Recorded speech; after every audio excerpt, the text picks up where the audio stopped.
বুঝতে পারছি না পিছনে। আরে বাবা, বিদ্যুৎ নিয়ে তো আমাদের প্রত্যেকের যন্ত্রণা, হ্যাঁ কি না? তো সেই যন্ত্রণা থেকে নিষ্পত্তি হতে গেলে বা সেখান থেকে বেরোতে হলে আমাদের প্রত্যেক চাষিকেও বাঁচাতে হবে, যেমন পাবলিকেরও বাঁচাতে হবে, প্লাস যারা স্কুলের ছাত্রছাত্রী তাদের পড়াশোনার জন্য সেটাও তাদেরকেও সুরক্ষিত করতে হবে। সেই জায়গা থেকে দাঁড়িয়ে আমরা একটা সলিউশনের রাস্তা বের করেছি কিছুটা।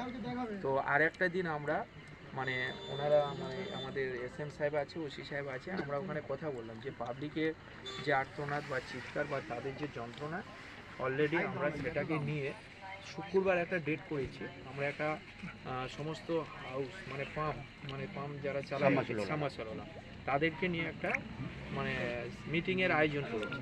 সেখানে এসএম সাহেব থাকবে, ওসি সাহেব থাকবে, আমরা থাকবো, প্রধান সবাই থাকবে, থেকে আপনাদের যারা হাউস আছেন তারাও থাকবে, থেকে যাতে চাষিরা একটা সিস্টেমের মধ্যে এসে চাষিরা যাতে খুব ভালোভাবে তারা ফসল বাড়িতে ফলাতে পারে এবং পাবলিকও যাতে ভালোভাবে থাকতে পারে, তার জন্য একটা সুরাও বা পন্থা অবলম্বন করা হয়েছে।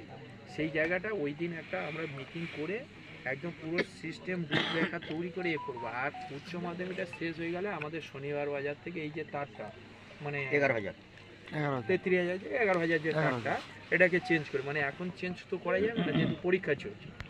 তো এই জন্যে বলছি যে একটা সলিউশনের রাস্তা, যেহেতু আমরা এটা অনেক দিন আগেই চেয়েছিলাম, সেটা সে সময় হয়তো গুরুত্ব পাইনি, এখন কোনো কারণ যেহেতু একটা জায়গায় সলিউশন, ওনারা সবাই ওই দিন আসছে, ওসি সাহেব থাকবে, আমরা থাকবো, আর প্রত্যেক হাউসওয়ালা থাকবে, থেকে আমরা একটা সলিউশনের ভালো একটা রাস্তা দেব। সেটা কোথায় হবে? সেটা কোথায়?